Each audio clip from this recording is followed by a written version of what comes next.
using your account for. Apparently. Okay. Someone might say, who's that West Hampton Heritage? I really don't care. Anyway, cared before. Okay. Oh. Got it? Is John joining us in person? I don't know. Oh, okay. Hi, Blake. And you have it from here, right, Laura? I do. Okay. I just wanna see if Hopefully Blake can hear us. your documents. Once I unmute myself, I can let you know that I am hearing you. How are you? I'm doing okay. How have you been? Pretty good. Good. Oh, we're being recorded, but I don't care. So did you hear that I had a heart attack? No, I'm sorry. How are you doing? Pretty good. So I didn't know if you were Good. asked to host that or No, I was I was in Italy for work from like November until June 30th. Oh, well, yep, definitely missed my I drama. missed out everything. How long ago did it happen? In mid-April. Oh, I'm sorry. Well, I'm glad you're doing well. Yeah, well, and again, we're being recorded completely. It's forcing me into healthy lifestyle habits. All right. There you go. Good for that. Right. So It's nice that you're still around to be able to take up new habits. hi, and we have some people joining us, I think. Is one of you Matt? Yes, this is, I'm Laura. Here, I'm Laura. Go ahead and Yes. have a seat. Hello, Laura. Hi, I'm Teresa. Nice to Nice meet to meet you. Why don't you guys sit over here? Okay. Are you the applicant. presenters? Oh, okay. Representatives, yeah. Or representative. Yeah. I'm representative, this is the applicant, this is Sean. Sean. Are we- Teresa, nice meeting you. So we've already started recording, but we haven't called the meeting to order. Okay, But just FYI, we're on camera. Yeah, we're not just on camera, Okay. we're being recorded. Recorded too, so we'll. we stream our meetings live to YouTube. So. Very nice. Yeah. So if we wanted to show a PowerPoint, can we plug in or can I give you a thumb drive? Yes. Teresa, am I able to Yeah, remove I'll this take one that now? one. Okay. And then we'll put in Alright. your thumb. Let's do that. Teresa's sort of driving this part of the function. Okay. And I'll send you a PDF because I forgot to do that. That's all.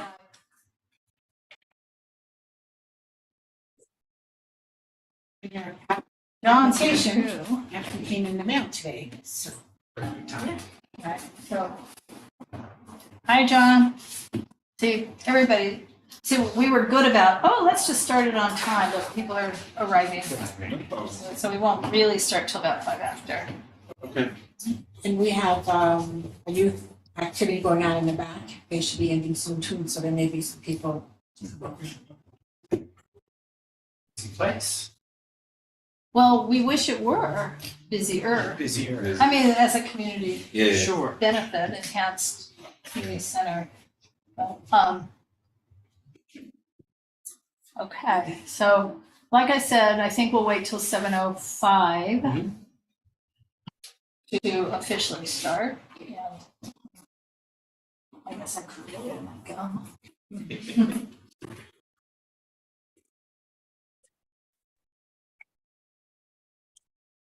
So nice for you to come in person, because you could have zoomed in.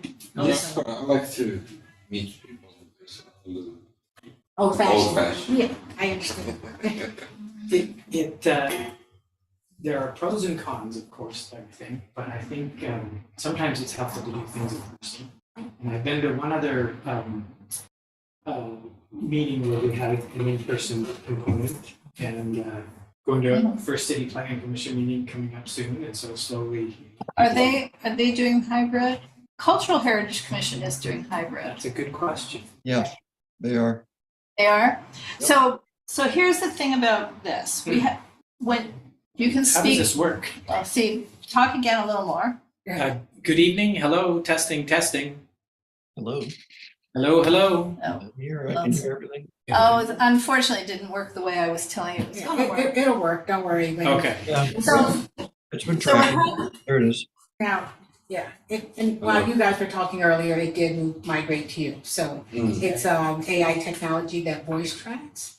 So once it gets started, it'll. Right, and we have to like remember that the attendees are over there, so we're talking here, but we're also talking there. Oh, And I have to really remember that I'm not talking there, because no one can see me do that. right.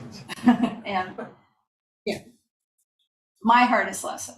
Okay, 7:05. So I'm going to call this meeting to order and introduce myself, and then John will introduce himself. So I am Laura Myers. I am the co-chair of the UNNC Planning and Zoning Committee, and I have called the meeting to order at 7:05. John? Hey, everybody, I'm John Arnold. I am the other co-chair of the UNNC Planning and Zoning Committee, and I live in Jefferson Park. All right, so what I'd like to do is share the screen with our agenda. And John, can you tell me if, It's in. okay. So we just did welcome, call to order. And then we review UNNC's standing rules for committee stakeholder voting participation.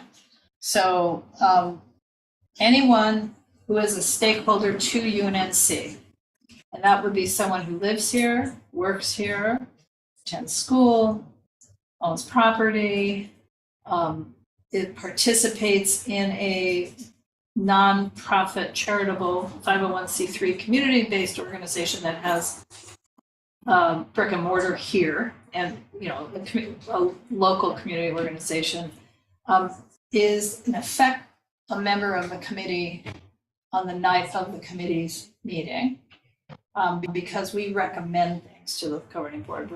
This is not a decision-making body or a final decision-making body. So anyone who's participating on Zoom or here, they make, obviously make comments, but also make a motion and vote. So we need to go around the Zoom room and the real room, introduce ourselves, and then state whether or not we are committee stakeholders for voting participation. So my name is Laura You Myers. want to do that now, or you want to finish the agenda? Or can I close this one so we can? Bring Normally, it back up. okay, normally John likes to do it while the agenda's up, right? Just saying, but that's okay. I'm Laura Myers, live in Angeles Vista, serve on the UNNC board, and I am a voting stakeholder. John. Yeah, I'm John Arnold. I live in Jefferson Park, which is Region 6. I live on property, Jefferson Park, both, and I intend to vote tonight. Hi, everybody. I'm Teresa Masonette. I'm on the board of the UNNC. I represent the West Adams Avenues, and I intend to vote tonight. Blake? My name is Blake McCormick. I live in Harvard Heights and I'm a homeowner, and I intend to vote tonight. And hi, Steve. Hi there, Steve Wallace, Harvard Heights stakeholder, and yes, I intend to vote tonight as well. And you want to introduce yourselves? My name is Sean Musavi. I'm the applicant for this project. And my name is Matthew Hayden. I'm the land use consultant for the project tonight. Okay. And Matt, when we get, Matt or Matthew, either one, when we get to your part, you'll come over here, Oh, okay. but not yet, Sure. not quite yet. And Teresa will probably walk you through it. Yeah, or you can just tell me and I can just do it from here. Okay. Yeah, it's fine. Okay, either way. Okay, so, and we're now reviewing the agenda. The first thing is general public comments. These are comments on items not on the agenda, but within the purview of the land use committee. This is not the right agenda. Oh. Whoops. Unfortunately, Is this the? July 5. Okay, we'll review the agenda.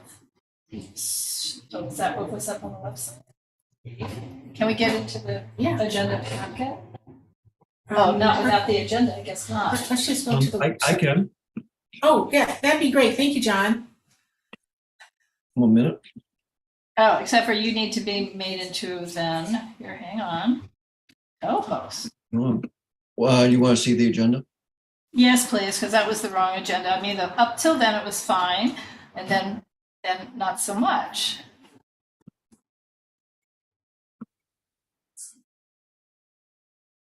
See? Got it? Um, You see the agenda? Okay. Yep. So if you'll scroll down a little farther, there we go. So now item 3 is the correct item is case number DIR 2023 4323. Public comment, Laura? I've already said that one. Oh, I'm sorry. I missed it. 3050 West Pico. So that's our main agenda item tonight, and then we will have follow-up to previous cases, old business, and we'll adjourn. At the moment, we've scheduled the next meeting, as we usually do, for the 3rd Wednesday of August, and I'm going to say at the moment, and stay tuned on that. Okay. We have 2 more members that just. Okay, so we're going to stop the share.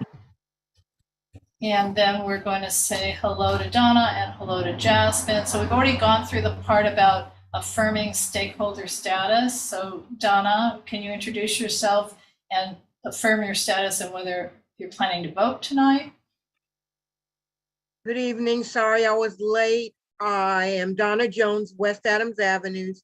I am a stakeholder and I will be voting. Thank you. Thank you. And Jasmine, I don't know if you've gone through this with us on the land use committee, but we all introduce ourselves and state whether or not we're stakeholders and planning to vote.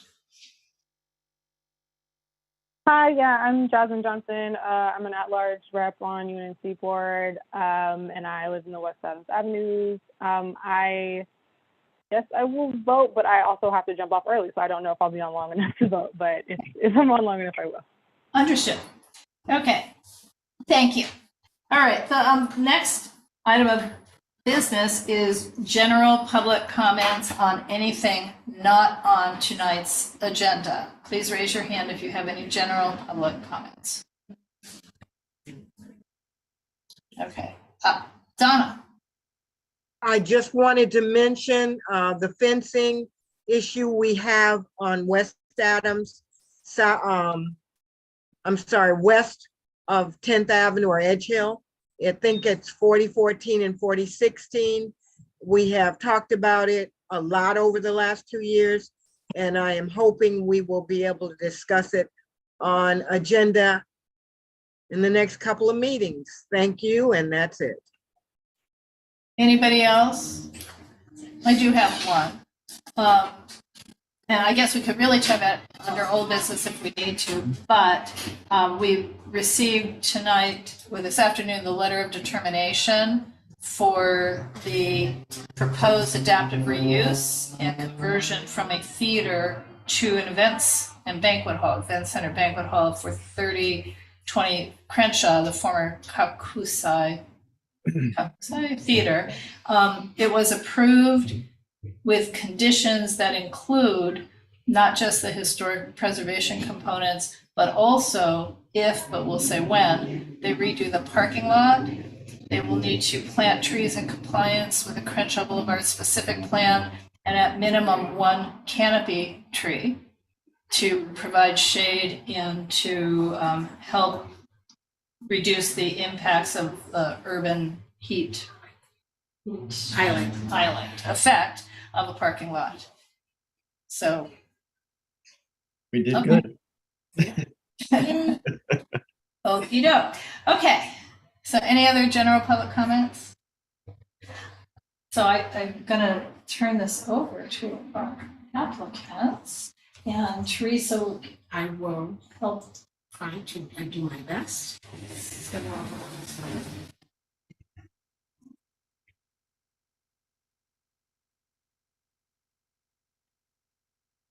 So, now we need to share the screen. right.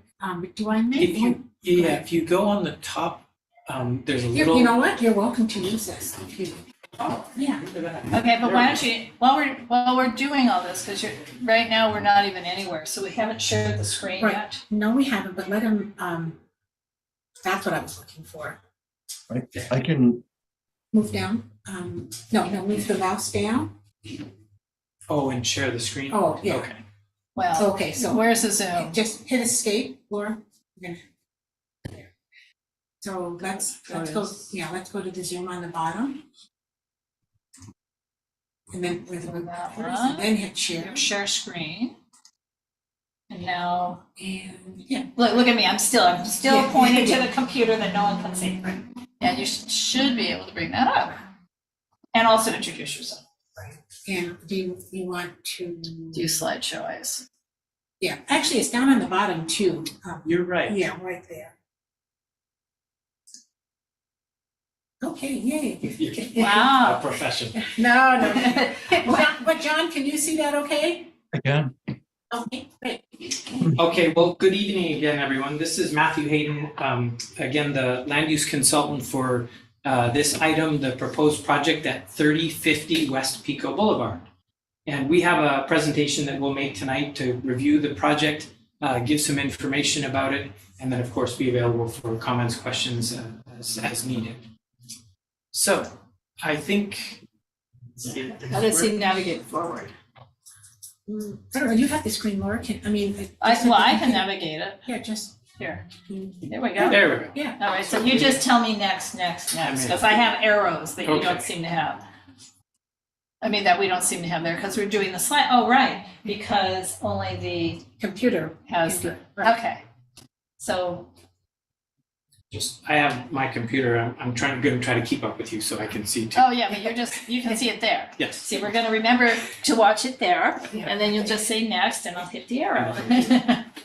Okay, so just a Laura, I'm sorry. Is there a way to make it what's showing up on Zoom? We're seeing the entire interface. We're not just seeing the slides. So the slides are Oh. kind of small. That's interesting, because we're seeing on this screen just the slides. So I don't know, what do you think? Press escape for a minute. Let's look and see. What do you see now? Was that Blake? Blake, what do you see now? I see. Yeah, I that- mean, at the top of the screen, you see the whole, all the formatting things. And on the left, you see thumbnails of all the pages. And then just on the right side, you just see the slides. It's not terrible. It's just, It's not it's just not presentation as, mode. yeah. Okay, so, Let me try. I mean, if you click slideshow here, does that make a difference? I'm sorry, say again. Up here. At the top of you see right to the left of record. Up on the top, second row, Second down, row. slideshow, That from should the beginning, that from the should- beginning. Oh, yeah, right there. I don't know if that'll make a difference, and then then we It need to, should, it should make a difference. right, but right now. But we we're need- not sharing it We're yet, not right, yet John? sharing. So here, I'm sorry. We need to do two different things. So I'm gonna go to this. I think we need to do that. When you guys actually share the screen, you're just gonna want to pick the screen with in full screen. So you'll have different screens you can click on once you hit share screen. So try to pick the one where you can see the whole presentation only. Oh, that's what we're trying to figure out. So what do you see now? It's not this, it's the working format. That's that you see so on the slide. strange, because I see the working document here in the share screen. I I think think, it's okay. I agree with Blake. You can, it's fine. just follow what's on the computer.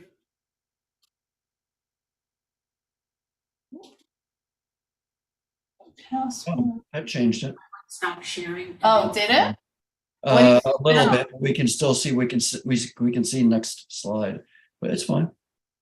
I think there's a disconnect between the Zoom going full screen and the PowerPoint going full screen. So, But take a look and just see.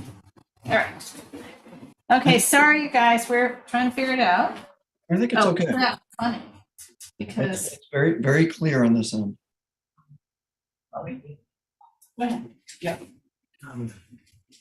you want to stop the share and get it correct, and then? No, let me well, no, this, because it's the Zoom interface. how does that Oh, look? that's better. There we go. You got it. Yay. Except for one thing, What how do did we you move put? forward? I swapped the presenter view, so now Now what we're seeing on there is not what they're seeing. Ah, I got it. They There you see it. go. Yes, and I think- I'll do page down. Yes. and then- Okay. yeah, so- Yay! Should I page down to the next picture? Sure. How's it now, you guys? Great. Okay. All right, thank you everyone for the patience here. So this slide is just a overview of what is being proposed for the subject property. And so what would be developed is a new 5-story mixed-use building. The property has a few addresses, but basically it's a relatively small rectangular lot, about 6,200 square feet in size. And the new project would have 28 units, residential units, and it would include 3 extremely low income units. So these are affordable housing units, making up 10% of the project. And as well, on the ground floor, there would be approximately 570 square feet of commercial space. We have 24 vehicle parking spaces, 22 for residents and 2 for the commercial space, and 37 bicycle parking spaces, 30 for the residents and 7 for the commercial. Next slide, please. The reason that we're, at the city is we're doing a planning application for what they call a transit-oriented communities density bonus. So the acronym that everybody uses is TOC, so it's a TOC density bonus versus you may be familiar with state density bonuses. This is the local density bonus program that's supposed to be oriented around transit. And so the program basically allows increased density for the provision of the affordable housing units. And then you get other incentives as part of the program. The base incentives are reduced parking, which as of January 1st this year is now 0 based on another state law. You get increased floor area ratio, so more square footage. There is a CPIO overlay here. So there's not the full increase that you might normally get in the regular zoning. It's a 2.175 to 1 FAR floor area ratio.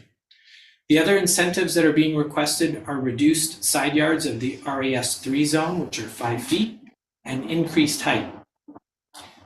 We've got 11 feet of increased height above the zoning limit, but it's actually 2 stories. And again, normally we'd be allowed up to 22 feet of increased height, but because of the technical zoning limit, we can only go up 5 stories.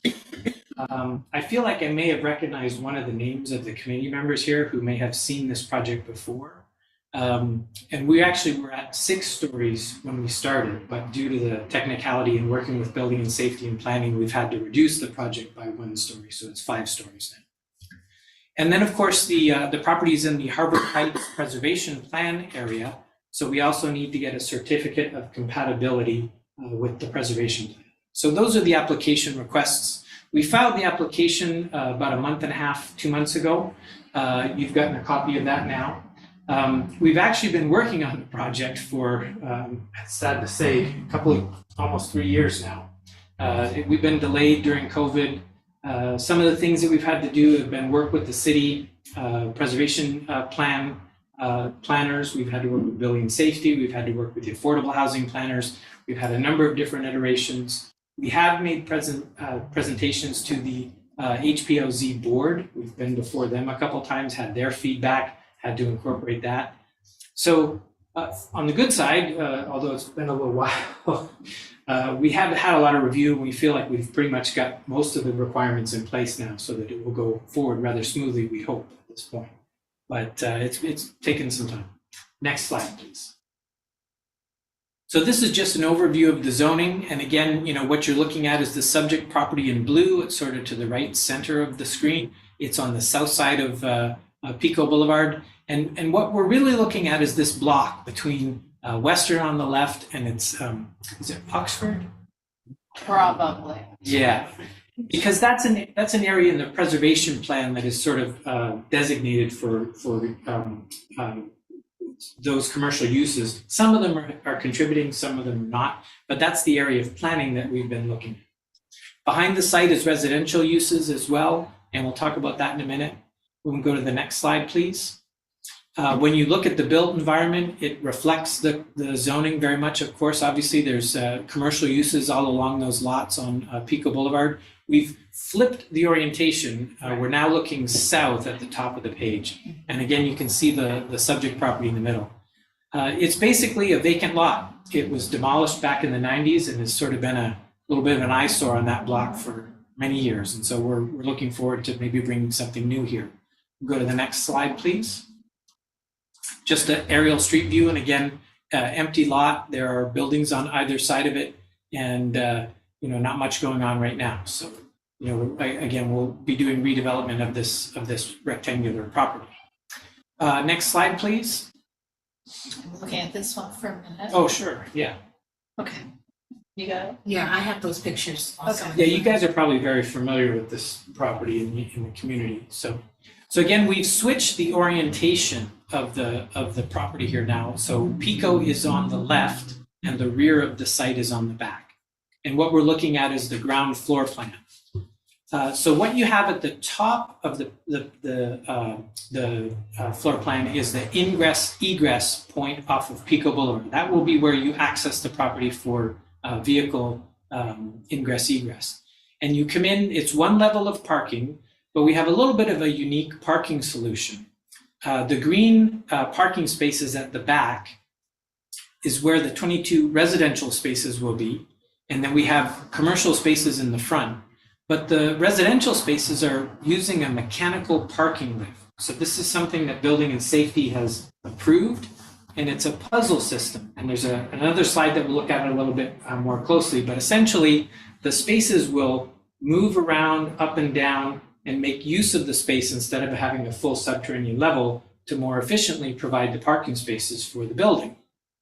At the front on the left, you see the commercial space. There isn't a specific tenant assigned just yet, but it's whatever would be allowed there. We're hoping for, as we say, a good neighborhood serving type use that would be there. And then at the bottom of the page, to the right of the commercial space is the residential entry to the lobby, and that's where you can take the stairs up, or there's an elevator there behind the commercial that goes up to the upper floors. Next slide, please. So this is the first residential level. It's the second floor of the building. The units are a mix of units. They're one bedrooms, 16 of them, and 12 studios for the total of 28. And the different units are similar on all of the floors. We won't go through each floor plan. And ultimately, the housing department will select 3 of these units, probably 2 studios or one bedroom, or possibly the other, we're not sure yet, and they will distribute those units throughout the building. So again, probably there'll be one on each floor going up 2 through 4, but that's to be determined.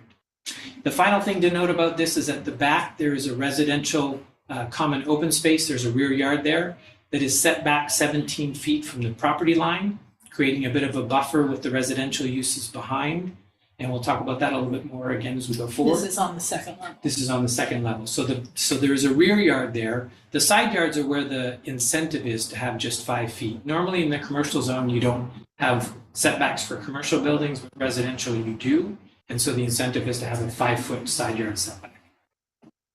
Next slide, please.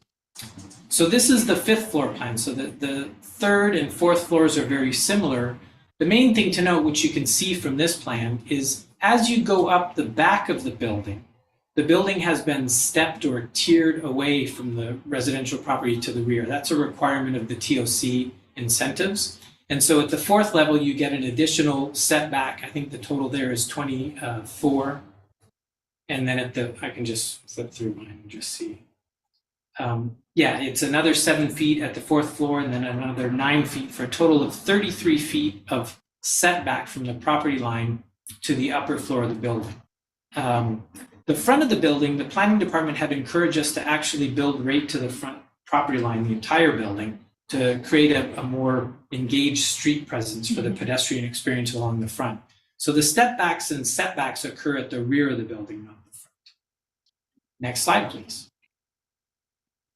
This is our landscape plan that just sort of highlights where at the right of the slide, you see the rear yard with the open spaces. And additionally, there is an open space component on the project's rooftop. So what you're seeing in sort of the center of the building is the common open space area at the rooftop of the building for the future residents. Next slide, please. Here we have a section of the building. Again, Pico Boulevard would be on the left.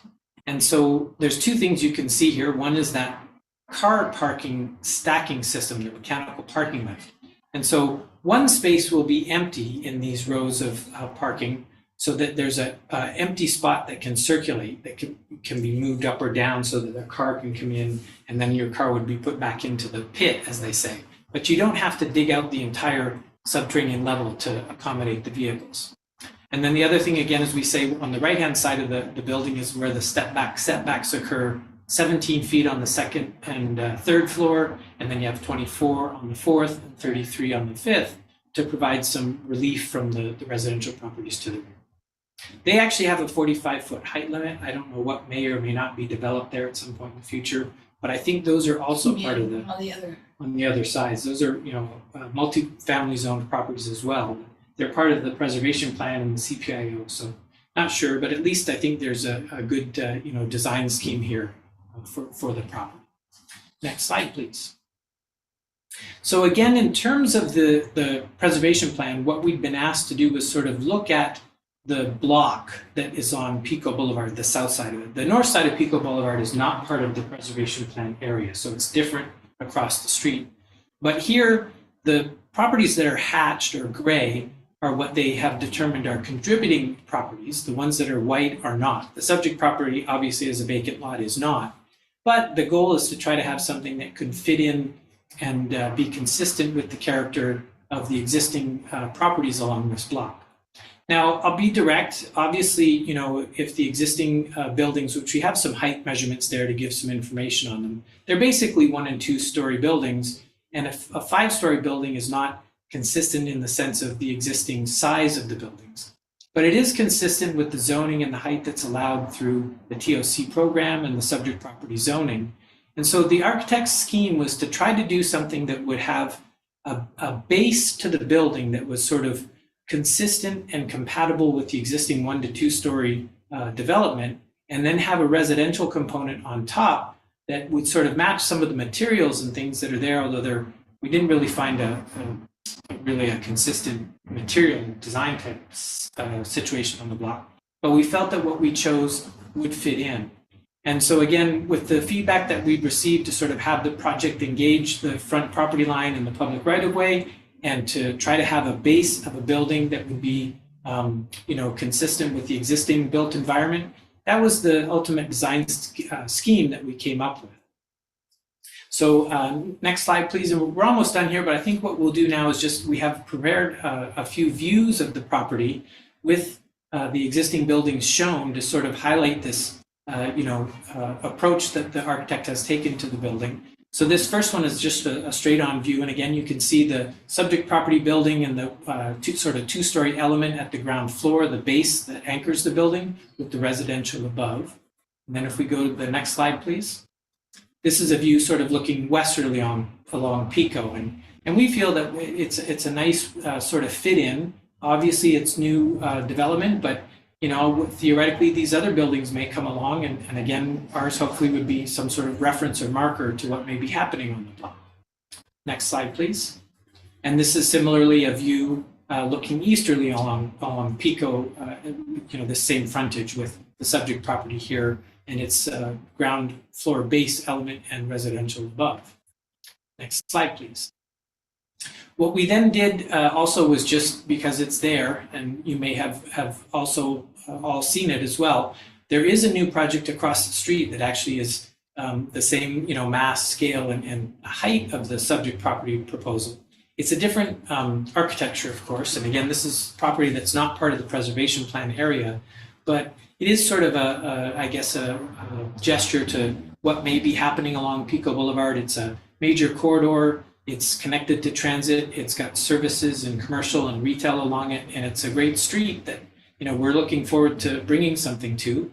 And if you go to the next slide, please, you can see again, the subject property, I think, starts to fit in when you think about the future and how things will happen on both sides of Pico Boulevard in this area.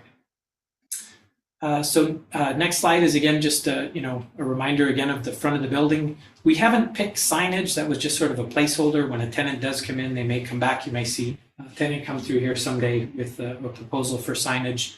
That's something the city will require.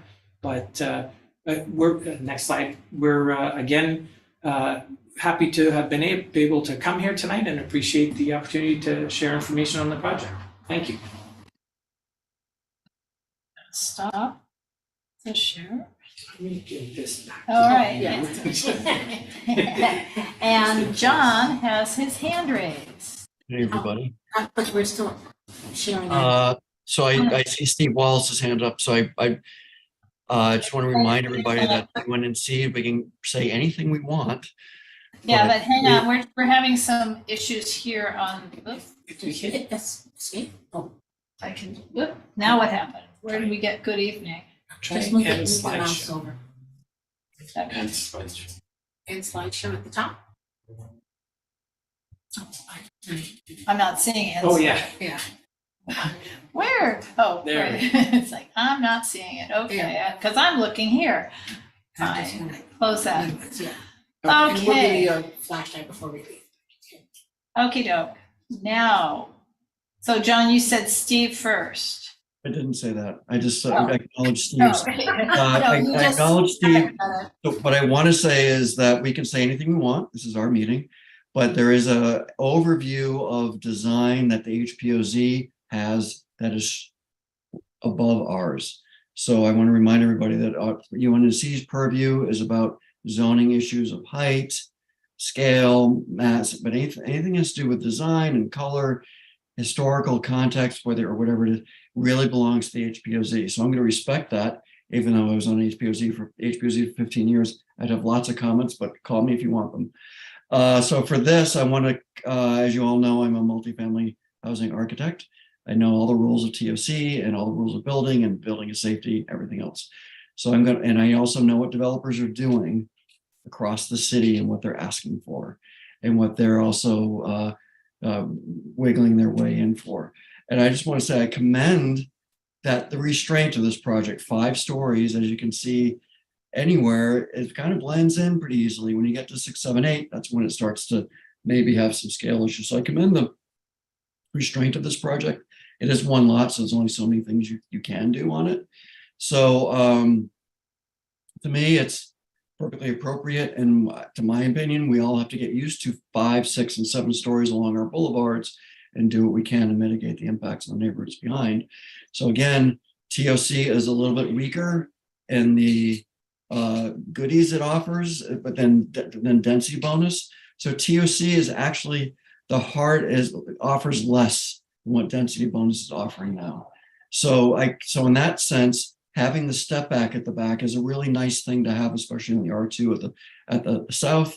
So I commend that all that is happening. And again, I'm not going to comment on the design, but I do have, just if you want to take some notes, Matthew, I'm worried about your wires on Pico, that they're too close to your upper floors. And I'm worried about your transformer. I'm worried about if you're type 5 building construction, that you're going to have egress window issues in building and safety. We've come across this before. I'm a little worried about one of your floors, your stairs aren't separated enough. And I do this for all projects. I give them an overview of the things I'm afraid of that are going to screw up your entitlement because you'll have to move things around and it might affect them. So please look at those things. I know it's too early for building and safety, but those are things that screw up a lot of architects at the end if they don't address them at the beginning. So please look at those things, because the wires on Pico are pretty hefty. And unless you're planning on undergrounding them, which no one does because it's very expensive, unless you're 10 feet away from those upper wires, I'm worried that floor on the top floor will have to be. So anyway, I'm not going to dictate to you, but just that's a public service observation. But my base observation is that this is, apart from the design, is appropriate scale for 2023. And I'm glad to see a vacant lot being filled. And that's all I have to say. Thank you. Thank you. Steve is next. Hi there. Yes, the applicants had come before the HPOZ board a number of times, and they worked really closely with the HPOZ board, and they were very accommodating. After the board got over its initial shock of 5 stories, this was the first 5-story project that was presented to the board. I think that the board gradually grew to like the project. And I think it's done very well. There were 3 issues that the board had, and I think one was already addressed with the upper floors being pushed out towards the sidewalk. And listening to John talking about the power lines, that would be unfortunate if that would cause the upper floor to get pushed back away from Pico a little bit more. I think the board really liked those upper floors to be flush with the front, with the lower floors. So as it stands, I'm really happy to see those move forward. The second thing was on the pedestrian entrance lower right, the applicant had taken the suggestions of the HPOZ board, and I think that they really improved that. I'm not sure what that column is that separates the 2 passage doors. That looks a little out of place, but again, that's a design issue. I don't recall seeing it that way when it came before the board, but it just struck me as odd. I think probably all glass might be better, but again, it's a design issue. The third thing was, and this is more of maybe a John question as well, and it was never answered to my satisfaction because I didn't quite understand the answer, would be the 3rd, 4th, and 5th floors having a setback on the east and west sides to make it, neighbors who have seen the renderings call it the wedding cake building, and not very fondly when they say that. And so I would imagine that you would like the extra square footage on the upper floors, and I still don't understand why you were made to set back on the east and the west side, those 3rd floors, when no other projects that have come before the board have had to do that before or since. This is the only project that has had that side setback on the upper floor. So that was my final comment / question. Other than that, I think it was, I think you guys did a pretty good job. Thank you. So, I can respond to that after Jasmine. I know the exact answer. okay. So I was gonna say, and I have a hunch, but Jasmine, then John. Thanks so much for this presentation. Super excited that we're filling in some of the empty spaces in our community. I just had a question. I know, I'm sure John and Laura already know regarding what are the sort of rent ranges going to look like for the building? I mean, that's a good question. And my standard response is always what the market rate will be when the building comes online. And so I can't 100% say for certain because that's, probably about 2 years out before it gets fully constructed and built. We still have to go through building and safety, and it has to actually get built. But it would be, compatible, consistent with what's happening in the area right now. So you probably have a better idea than I do of what, 1 bedroom studio units are renting for in that area. Except we can say that the 3 affordable units will absolutely be done at the extremely low income level. So those ones will be fixed. The housing department comes up with those numbers. They update them every year in the fall. They're about to again right now. But those are probably, in the 500, 600, maybe 700 range for the 1 bedrooms, depending. But those are on the extremely low income. So those ones are much more certain. The other ones will be market rate. Okay, yeah, that's what I was thinking. So yeah, I guess with that, so I'm also familiar with TOC and some of the sort of density bonus laws at the local and state level, and so I know that this is, like John said, one of the more sort of minimal benefit ones. And so I'm wondering / urging that there's more affordable units included in this building. I know it's not a massive building, but I think even a minimum of 4 units would be less than 15% technically of the units being affordable, I think is reasonable because, as you said, there's lots happening, lots of development coming in our neighborhood, especially along this corridor, and I want to make sure folks in the community can actually enjoy it. And so I know that you guys have met the requirement, of the 10%, but we need to be doing a bit more. So I'm pushing for at least one more affordable unit, if not two, because I think that's within reason given the scale of the building. But yeah, aside from that, I think it looks great. Thank you. Thank you. Okay, John? So the side yard setbacks are a couple things with multifamily. The units that are there need light and air. And if you build to the property line, that your next door neighbor you could build a commercial building, say a storage facility that doesn't need windows, and build that right to the property line. So your side units are always in danger of having their light and air blocked in a commercial zone at 0 property line. And to my mind, 5 feet is minimum. And then even that's awful. I mean, because if you can imagine a wall 5 feet away, New York City style. So the 5 foot is necessary there. And then the zoning code just doesn't allow residential units to be closer than 5 feet. And even 5 feet can be problematic because you start getting limitation of openings because of fire spread from next door neighbors. So 5 foot is the minimum. And I know that it doesn't jive with design. And if you see historic buildings built to the property line, it's because they're grandfathered in. And then oftentimes they get a building right next door and they have to block all those windows up. So it's a historic relic that you have buildings built to the property line with windows on them, especially not even in New York.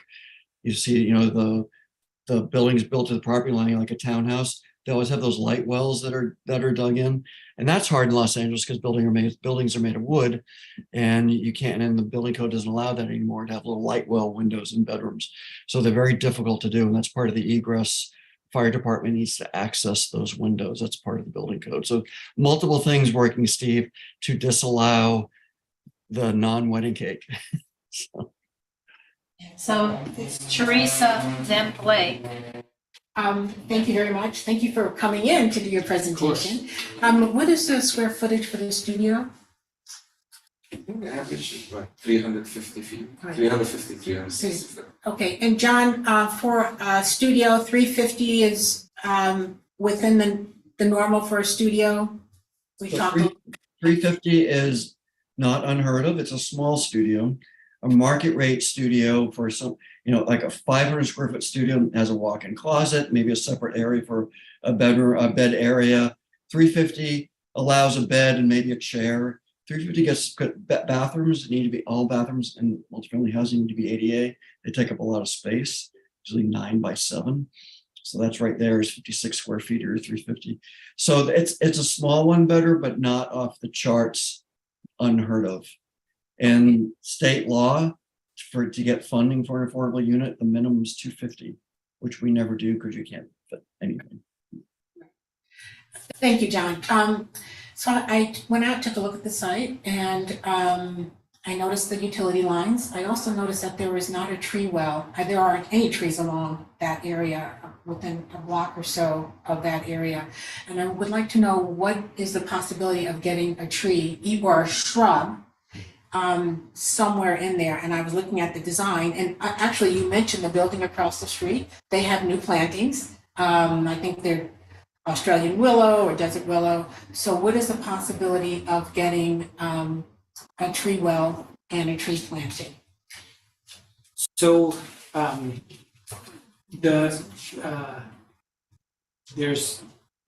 be direct again. Sure. There's a problem. There's the wires, the overhead wires, which John correctly points out we're gonna have to deal with for the building as well. So that might have a height limitation. The other issue is that there is a street light out there, if you remember. Yes. So we would love to put a tree out front. We haven't gone that far to talk to the city about the specifics of it, but urban forestry has spacing requirements from I think existing. it's 20 feet Yes. from utility line and from the driveway. Yes. So, And so there may, on that corner, just for, when you're looking at the property on Pico, right. the left-hand side would be the driveway entrance, so it wouldn't be on that side.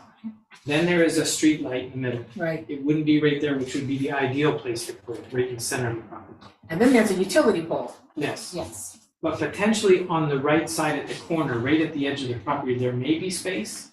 If there is not, then there would be definitely space for landscaping hedge lower level plantings in public right of way.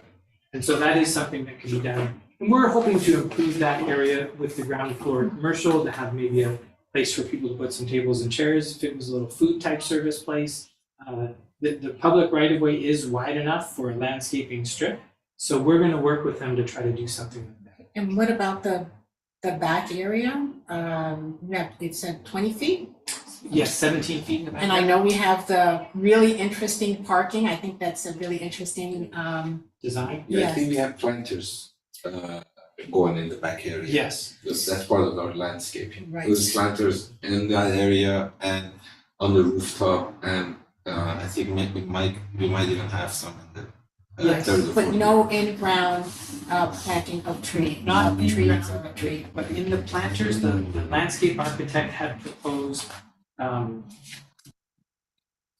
they're required to have 7 trees. They're gonna provide 8, and they're gonna be 24-inch box trees in the landscape planters to provide some greenery around the landscape, common open space areas for the project, both on the back and on the roof. I'm a tree advocate on our committee, Okay. so, and I'm the tree liaison to UFD, and I'm on Community Forest Advisory Committee, so I'm always trying to advocate and try to find places where you can put trees, so, and I see it would be difficult to put in-ground planting in the back. Yeah. And the 24-inch box trees are fine, you know, I'm not gonna give you kudos for that, but the idea that you will try to see if there's something can be done on the other side of that utility pole to get an in-ground tree, and I realize there'll probably be a shrub, maybe even like a crepe myrtle, it won't be a great tree, but it will certainly enhance that property, and maybe as further development comes Yes. along, we can get other trees along it. Part of the development, we will, BOE probably will make us redo the whole sidewalk and the approaches and stuff. And they might, you know, And that that's- time they that's might, when- that's right. what. And that's when you can advocate. Yeah, for the we tree. would love to have that. Yeah. We would love to have that. It would, you know, complement our project. Yeah. If we can have some greenery outside. Okay. Yes, that's good. Blake. Oh, no, I'm sorry, Oh. one more question. Yeah. Sorry, The roof. sorry, just- Blake. Yeah, one more question. Solar panels on the roof, are you required to not necessarily install them, but have them ready? I think there's So you're gonna be a ready? requirement to be solar ready. Okay. So Blake, for real. Hi there. Thank you for the presentation. I just had, I mean, it's probably just a dumb perception on my part, or just how the visualization is of the photo sims that are being presented. When I look at sort of like the, I think, image number 2, or any of the sort of side angles, is the street wall, if you will, it's consistent, because in some of the images, it just seems like the building that's being constructed is impinging more in the sidewalk than the buildings around it. And I think that that's just a function of the sort of pre-visualization. Is that correct? Yes, that's correct. It Okay. maybe just some sort of oddity with the renderings, how they're done, but that's not the intent. They will be Okay, aligned. that's what I figured, but I just thought it would be worth asking out loud. Thank you. Okay, so I'm putting up my hand. Okay. No, I'm glad you did the photo sims, because we used to demand them, and we've gotten to a place with the state legislation that it's hard to make demands. It's like, we're not gonna vote until you show us what it's gonna look like on the street. So I'm very pleased that we can see kind of Yeah. how it's gonna look on the street. What is the timeline? I mean, will there be a public hearing at the HPOZ? There will be one more hearing at the HPOZ, and then what we, And is it scheduled yet? not yet. And I believe they met regularly, at least once a month, maybe more. You guys have probably been there more than we have, but we are hoping to get there as soon as we can. We would like to go next month. But, you know, planning staff has to do their review, get it scheduled, and. Yeah, no, I'm just trying to figure out how, like, we should not take a final governing board vote until there's a design that's final approved by the HPOZ. Understood. So I'm just trying to get the timeline, So- and then after that, is there further action on the TOC side of the staff, or is it like 3 days later? No, there would be further action. So if we were trying to like coordinate and have like a great schedule, this would also be helpful for us to maybe express to the planner to try to help things align. But I think they're probably a month before we get back to the HPOZ at least, maybe 2. Well, it's a certificate hearing, right? It's a hearing, so we've had 2, and so it's just like a normal public hearing in my experience in that, you know, there's an agenda, it's scheduled. Oh, wait. people talk. I'm gonna go now consult Steve or Blake, technically. Is this a hearing where staff actually has to provide a 15-day notice or a 20-day notice for a certificate? If you know. I do not have any insight into that question. I think they do. It's a publicly, the last ones were publicly noticed. Right, well, I'm saying, but they were consultations. You didn't have any hearings yet. No. Right, Yeah, it this will be wasn't an a public actual hearing. hearing, Yes. right? So, but she or he, whoever the planner is, could schedule it, could start that process tomorrow, right? If they wanted to. They could, but I think I guess what I was hoping is that they'll give us notice, and what we would then do is let you know when that was happening. And I don't think that the decision would be published 3 days later. I think there would be time for then a board meeting after the HPOZ meeting, and then the letter of determination. So that I think that's a good comment, that you would want to look at a final design in case it were changed further. Well, it's just, we would hate, as a neighborhood council, to agenda it twice. Right. You know, And really good for the board to vote once. Yeah. But John? I was going to say, but I think as far as the committee goes, I think we could have a recommendation. in Oh, our- yes, we could. tonight, and then say, but if anything changes, come back to us to make a new recommendation or whatever. But I think we could make a motion if it pleases us to accept, as long as the core planning issues of incentives and TOC issues are not changing, that I think we could if we wanted to do that tonight. And Yeah, I agree with you completely. It's really unlikely that this committee needs to see it again, but I don't know if you noticed, Don, I had proactively placed it on tomorrow night's agenda, and with the intention that probably we will table it for the governing board. makes But I'm sense. now, and just wait until, Yeah, right, yeah, that but I'm makes just sense. trying to figure out, would I say table it till September? Or table it beyond, but we don't I have to can know that reach out to tomorrow. the planner tomorrow. Okay. I don't know if I would get a response ASAP, but I guess Is it Raphael it's, Fontes? he's going to review the CPIO clearance administratively, but there's another planner, and I'm blanking on the name. Sorry. Oh, It well, changed. Nikki. She's gone. Oh, she's gone? Yeah, we've had like 3. yeah, no, I know we're good, but actually I realized you're asking for multiple incentives. Yes. So does that trigger an actual public hearing at planning? Okay. All right, so anybody else have non-process questions? Or process questions, I mean, whatever question. I'd like to make a motion. Sure. The conversation that we've had, unless anyone doesn't want to go there yet. No, I'm glad for you to make a motion. I'm just So gonna, go ahead. I want to move that the UNC Planning and Zoning Committee recommend to the governing board, based on the information in front of us and the design. Okay, actually, will you do me a favor? Sure. Just cancel. I'm trying to make sure we are Typing. transcripting, oops. Because I'm having trouble on a day-to-day basis. Yeah. Ugh. Okay, now start over. So I want to move Sorry.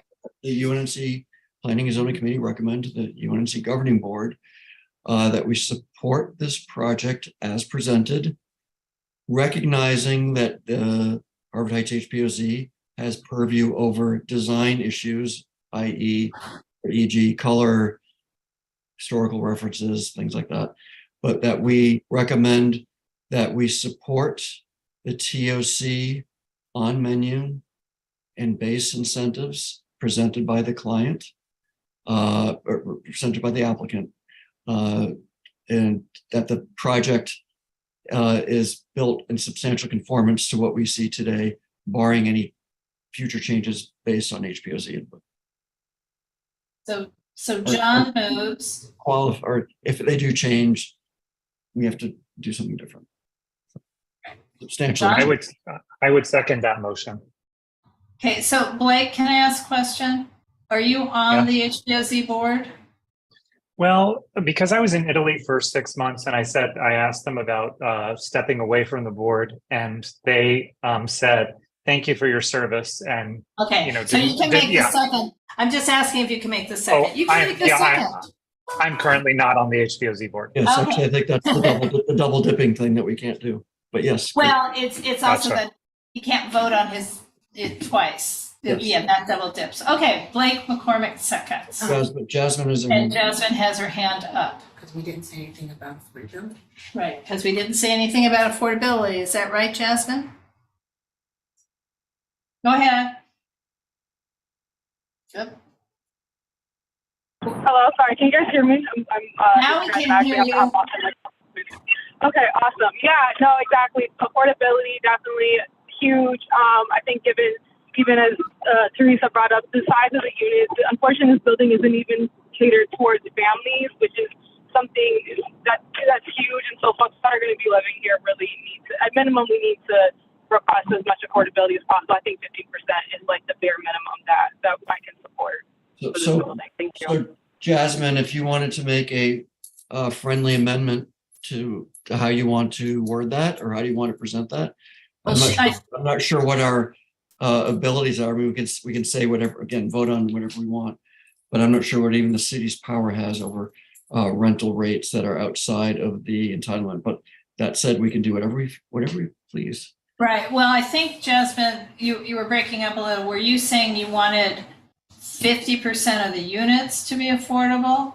I heard 15, 1 5. No, I said at least 15. Yeah, 1 5. Sorry. 1 5. Okay. Because so strive towards 1 5 or anyway, John, you. Jasmine, what word? And we've had this conversation before. What's the word? Strongly recommend, ensure, desire. What? Yeah, if you could make a friendly amendment, since this is what And Teresa has her hand up as well. I just have a question to John and Laura. They are proposing very low income, correct? ELI, extremely Extremely low, and the rest will be market rate. And if Jasmine, if I hear correctly, what would be, if we then said also, can you have one affordable? Affordable is based on the median income of a community, right? Right. So I'm going to answer that. There's multiple levels of quote affordable. They're doing, and the TOC ratios change on what the affordable is. So there's extremely low income, and that's really, really low income. $500. But they're also subsidized possibly. I mean, no, they won't be subsidized. Zero. No, the people might be subsidized. The people Might have an income stream that also helps with the you charge. But the fact is that they will only be able to charge $500 or whatever. Right, and that's $500, really- and that's 4 units at $500. Yes, but that wasn't where I'm going. Oh, okay. Where I'm going is with a TOC kind of project. If you do ELI, it's usually a 10%. If you do V, as in very low income, then they ratchet it up to 11 or 12% required. If you do low income, then it's 15%. So it's more units, but higher rates. And then beyond that, there's also moderate, affordable. And that income level for the human is $80,000 to $120,000 a year, which might well be market rate around here. So I don't know. I mean, I think we can go ahead and encourage this. I don't think they're going to change to a just plain affordable, which would be 15%. But I mean, maybe they would. Yeah, no, I don't know. But I don't know trying to that we address can it. after 3 years of Denmark City. Yeah, I think to me, this is one of those, even, I know went out on a limb with the tree, as it were, and we got that, which is great. This is a little more because it's baked into the negotiation already, demanding it, strongly recommended it. This is a platform we can say that this isn't enough for the neighborhood, and I think we can use our motion as a platform. Whether the planning department responds to that or not is another issue, and I doubt that they will, because it's you do this, you get this. So it's not you do this plus what the neighborhood wants and then you get this. So I would say, let's say the strongest thing we can without as you know, you've heard me say many times, without discrediting our entire opinion. So I would say let's get that opinion in there. That's what Well, I'm I saying. think, Jasmine, I know. Jasmine, is your hand back up or is just still up? Yeah, no, sorry, it's just still up from the on. But thank you for clarifying that. And I guess to specify, because I actually do have to jump off. But I would personally, I know this is not probably going to be accepted by the committee, but I would say that we support on the conditions that. But I guess in lieu of that, then strongly recommend that at least one more affordable unit is added at LI, VLI, or ELI. So not necessarily changing the whole affordability rate, but maintaining those 3 already ELI units and adding at least 1 additional unit at the very lower, extremely lower low income level. So I accept that amendment to my motion to also say and strongly recommend that an additional affordable unit at a higher level is added to the recommendation from the unions. Yeah. Like, do you So want just real quick about that higher level, just that's why I specified. I guess if we can say very low, because to Laura's point, it's the low. I'm sorry, or moderately low is 80% AMI. So that's not really helpful in our community. So you're saying LI or VLI, not moderate. Yes. Okay, accepted. LI or VLI. Or Thank VLI. you. So Blake, if you agree with that, if you could. I'm all for it. I mean, but in recognition, of these projects get put together, don't they? With on the basis. So I think it's sort of it's sort of not a straw man. It's just it's just not gonna. It's like when someone says we need more parking, and someone's like, okay, then we're going to make 2 levels of subterranean parking on this project and spend $1 billion more. So it's like, sure, I will re-second the thing, but it just seems like the beef is with the state or the world where TOC exists, and it's great to advocate for it at this level, but it would just be somebody doing us a favor. So I second it with all those. I'm sorry to give all those qualifications, but I second. Thank you. So I just wanted to respond to that. We're fresh off a case where the planning department said you have no power to ask for other things, and we decided to say, you know what, we're just going to put them in anyway, just so we're on the record of saying this is what we believe in, and the planning department will do what they wanted, what they do. And we actually got something out of that. I think everyone walked away happy about that. So I'm just saying, Gotcha. not that it's different. This is a bigger ask because there's thousands of dollars a year for this building owner. So I think as just to keep on putting these things into our motion, so we have a record of what UNNC believes in, and so that's my response. Gotcha. Fair. Thank you. Yes, I'm going to call the vote, and sadly, then I'm going to ask them another question, but it won't change this motion. So let me call the vote. This is just a raised hand thing. All those in, oh, John, wait a minute. Do we do it by roll call? Nope. Okay, raise your hand if you are in favor. Your virtual hand, or Teresa and I will have to do, or not do real hands. Teresa and I vote yes. And 1, 2, 3, 4. Teresa's your hand up? Yes, it is. and Laura's hand's up. And I see Oh, right, 1, you 2, can't 3, see 4. Teresa's hand because she's not talking. I see 6. Oh, Stevenson.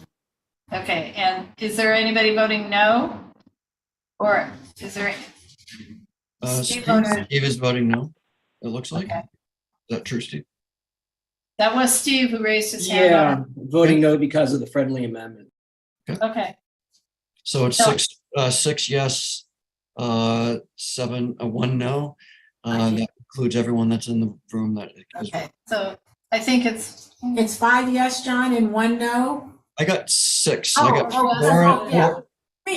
four in line and you. your own self, your Yes. own self. Yes, sorry. Teresa. Your own self. Okay, I now have another question because I'm looking at the details on this.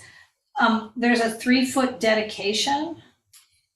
Or is that There's waived a 3-foot dedication required, on Pico? but the planning department wants to waive it because they Oh. want.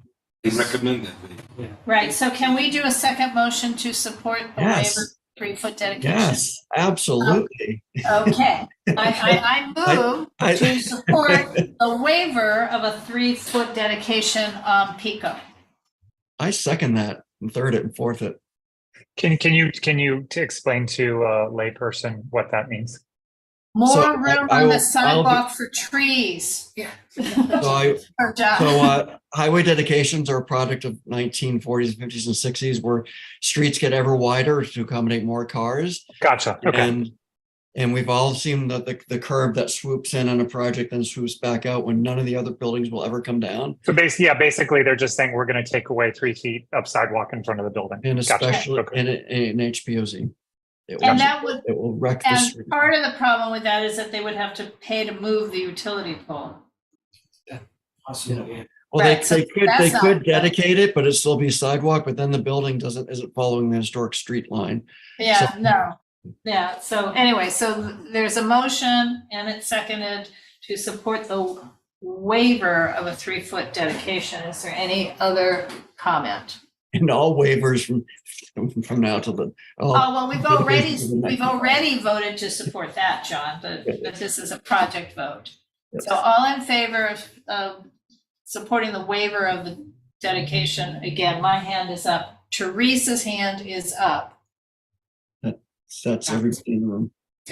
Okay, everybody's up. 6, Jasmine is left. And Jasmine has gone. Okay, so we've got 2 motions, which whenever we go to the board, we'll make that into 1 motion, so we don't have to do it twice at the board. Okay, all right. That's great. Thank you very much. Thank you so much Thank for you your. everyone for having us. Thank you. Thank you. Thank you. Welcome Thank to you. your first in-person but hybrid. Yeah. This- Very, very fancy meeting. This is great. Okay. I want to project his, Oh, yes. How do I do it? All right, so, let's go to our And next. Matt, I didn't realize who you were till I saw your last name. Oh.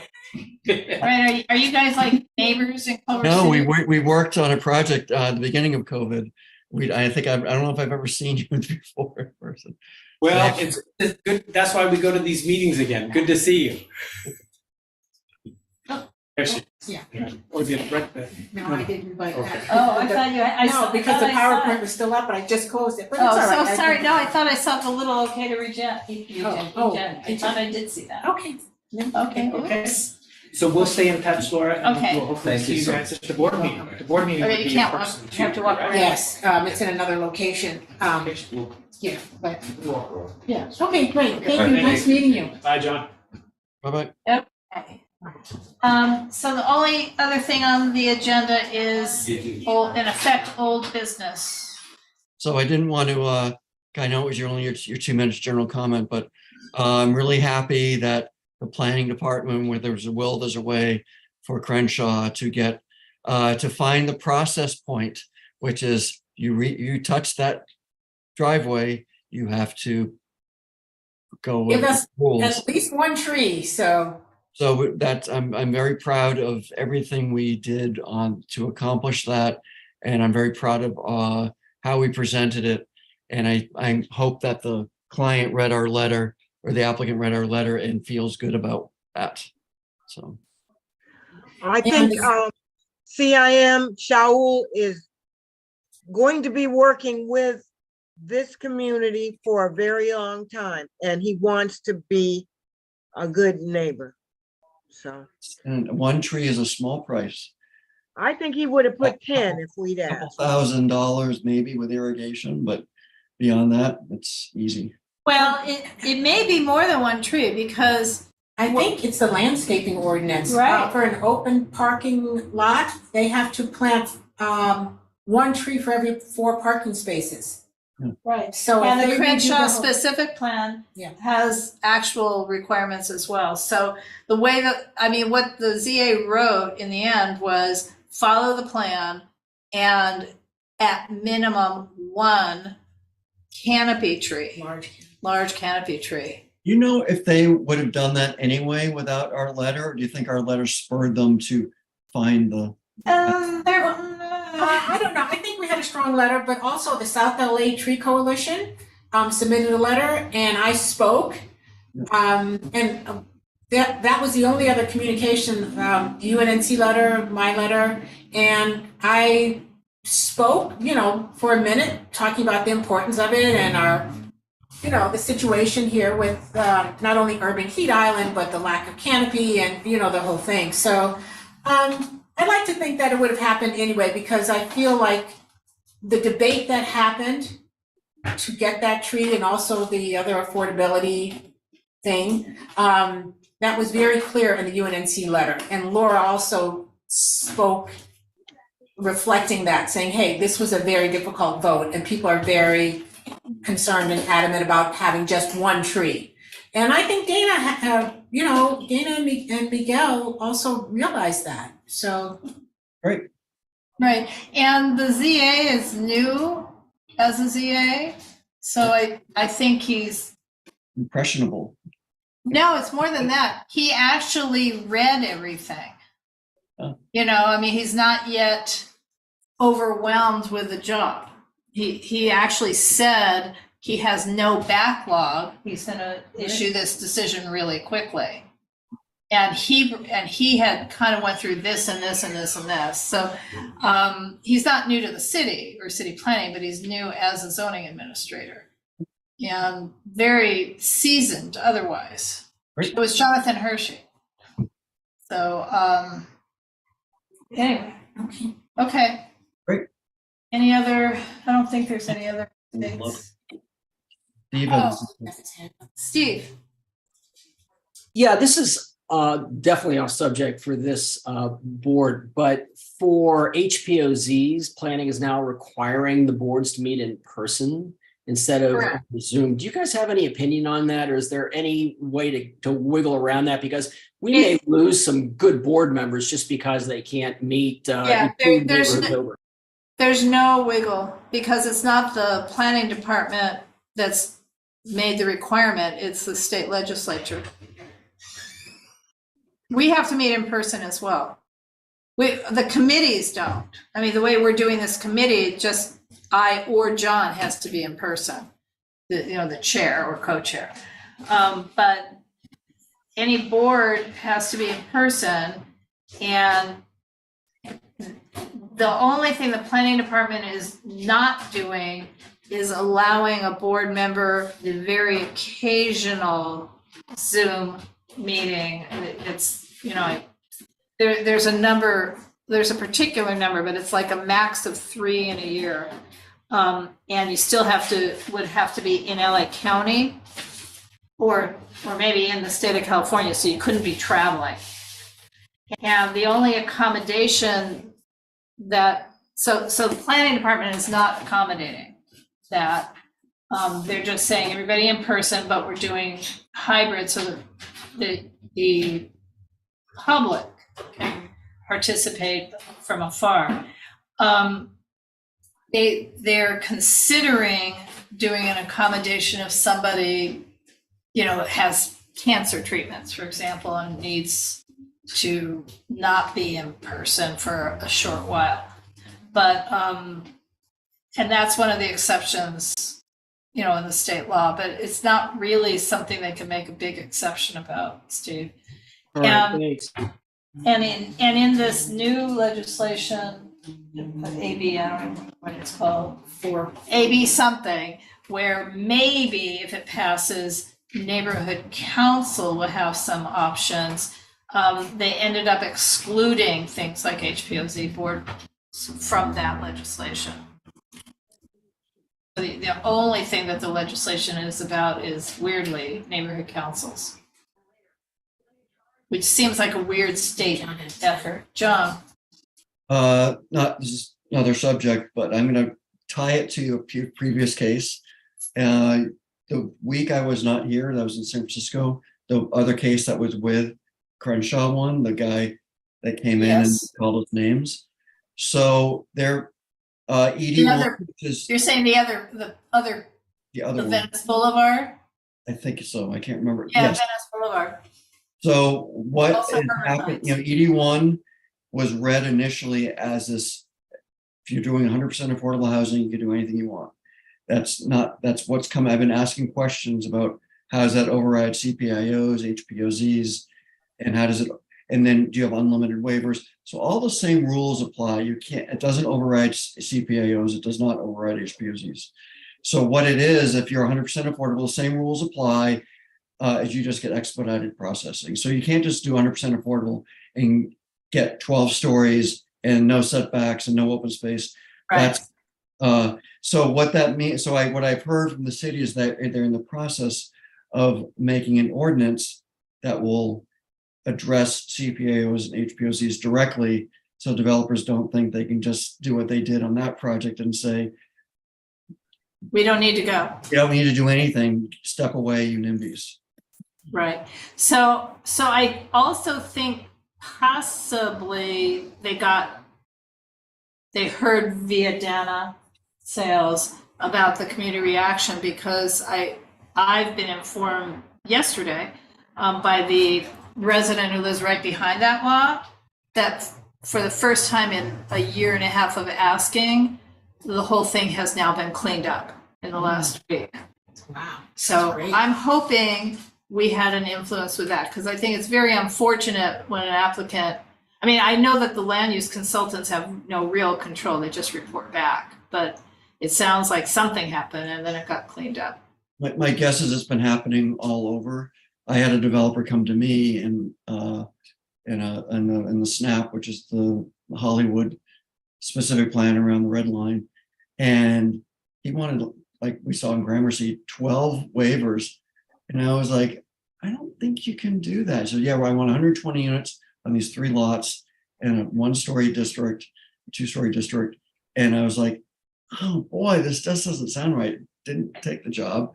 But then I started asking questions about specific plans, and I did get some response from the city that is working through. So however it happened, I'm guessing that they heard it from multiple Yeah. sides.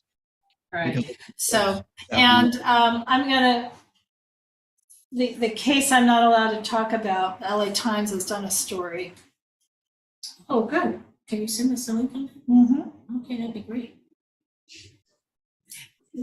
About a developer who has projects all over the city and is asking for a dozen waivers every single time.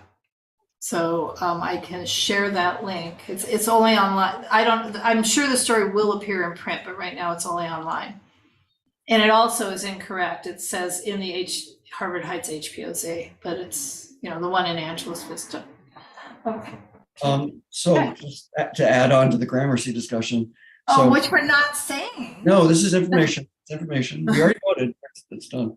So I don't know if you remember the CPC hearing where they all said how disgusted they were. Yes, and- the LA Times put that in. And, Those just how comments, awful they it was. listened to the transcripts. So you may remember one of the commissioners who was absolutely disgusted was Jenna Hornstock.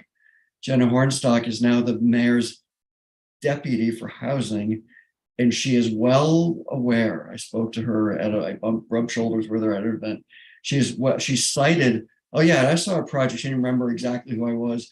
I remember a project, they wanted this, this, and this. So it is on their radar at the highest level that there are unscrupulous developments, because we put it in front of the face of someone who now has a lot of power with the mayor. So they know that if they give all these, carte blanches, that it's going to have repercussions. So they know it. So that's a good thing. So there's unintended good effects on that one. Yeah. And I just want to say, John, and we have one case and it's already 8:20. Oh, geez. Yeah.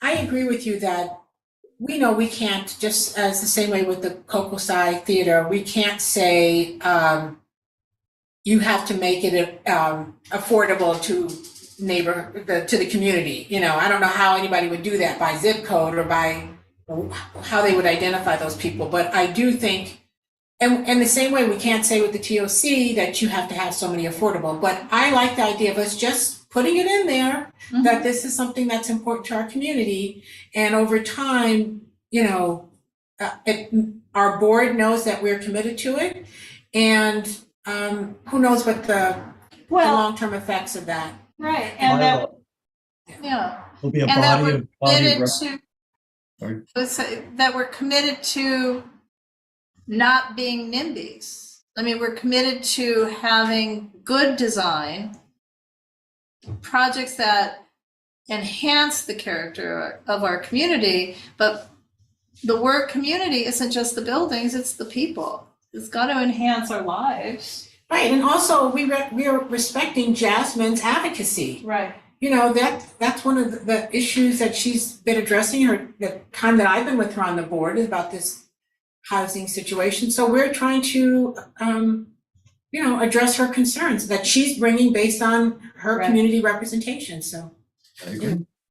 No, I think all this, and I hope this continues as to be a thread of the board, how we can be effective. Because I love that Jenna Hornstock remembers us, and it's now she has an ear to policy, and knows, and because we were clear, sane, we listed things, we spoke clearly about it, we weren't wild-eyed about it. We just said, this is what's going on, and this is why we are against it. Otherwise, we're for this, but not this. And so I'm happy when things ripple through. Right, and by the way, I'm going back to the article, which I'll share the link, but it's, you know, LA Times, and it's, if anybody who's on this call wants to try and Google it, it's J-H-A is the developer's last name, and that you could probably find it.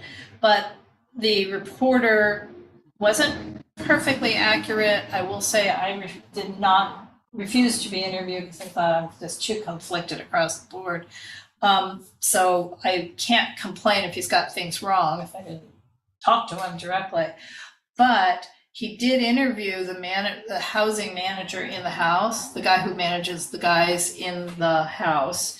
And that person is on record as saying, at the moment, 11 people are living there. So what we have is a situation where when I visited the house, there were 20 or more people. I mean, I counted 20 beds, and I wasn't in every room. And now on the record, there's still 11. And the city is only requiring a replacement unit with 3 bedrooms. And there's something really, I mean, that's something to talk to Jenna Hornstock about, because there's something just wrong with that policy. You know, forgetting the size of the building or the historic preservation elements or anything like that.